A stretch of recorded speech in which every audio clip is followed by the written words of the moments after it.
প্রাথমিক নিয়োগ দুর্নীতি মামলায় সব থেকে বড় খবর, কার কথা মতো এক ঝটকায় 50 জনের বেশি নিয়োগ তা ফাঁস করে দিল কালীঘাটের কাকু।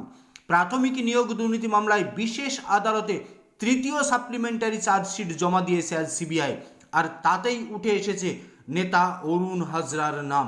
সিবিআই চার্জশিটে উল্লেখ রয়েছে অরুণ হাজরা যোগ্য অযোগ্য মিলিয়ে প্রায় 50 জনের চাকরি করিয়ে দিয়েছেন, তার মধ্যে বেশিরভাগই অযোগ্য।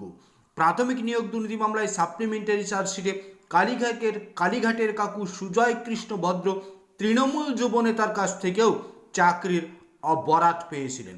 চার্জশিটে স্পষ্টভাবে উল্লেখ করা হয়েছে অরুণ হাজরার কথা, বারবার বলা হয়েছে অরুণ হাজরার কথা। এই অরুণ হাজরা দাপুটে নেতা, তার কাছ থেকে এই সুজয় কৃষ্ণ ভদ্র 50 জনের চাকরির বরাত পেয়েছিলেন।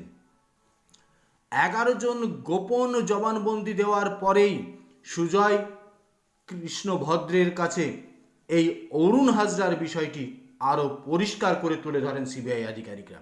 তখন বাধ্য হয়ে সুজয় কৃষ্ণ ভদ্র এই অরুণ হাজরার বিষয়ে স্বীকারোক্তি দেন। সিবিআই তার চার্জশিটে জানাচ্ছে অরুণ হাজরা কাছ থেকে 50 জনের চাকরির বরাত পেয়ে প্রায় কয়েক কোটি টাকা হাতিয়েছেন সুজয় কৃষ্ণ ভদ্র, এবং সেই টাকা তিনি পাঠিয়েছেন বড় মাথার কাছে। চার্জশিটে আগে কাকু ও শান্তনুর নাম থাকলেও অরুণ হাজরার নাম উঠে এলো এবার, যে নিয়ে প্রশ্ন উঠে গেল বাংলার রাজনীতিতে। এই অরুণ হাজরার মাধ্যমেই কালীঘাটের কাকু প্রথম লপ্তেই 50 জনকে চাকরি দিয়েছিলেন নিয়োগ দুর্নীতি মামলায়। নিয়োগ দুর্নীতি মামলায় এবার ঘুরে গেল আসল খেলা, এবার শুরু হয়ে গেল নিয়োগ দুর্নীতি মামলার নতুন চ্যাপ্টার।